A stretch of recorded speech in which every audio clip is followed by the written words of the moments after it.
সন্তানকে কোলে নিয়ে এইবার বাড়ি বাড়ি মা ঘুরছে, দিদি একটা কাজ দেবে, যা দাও দেবে, দাও না একটা কাজ।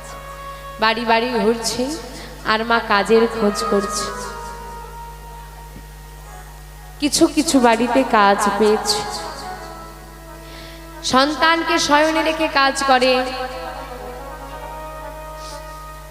সন্তান যখন কেঁদে ওঠে, মা স্তনদুগ্ধ পান করি আবার শয়নে দেয়, আবার কাজ করে। এইভাবেই চলে সংসার, এইভাবেই চলে মায়াবতীর দিন। সর্বদা হাতে কাজ করে আর বদনে নাম বলে। কি বলে জানো? ভজ শ্রীকৃষ্ণ কহ শ্রীকৃষ্ণ।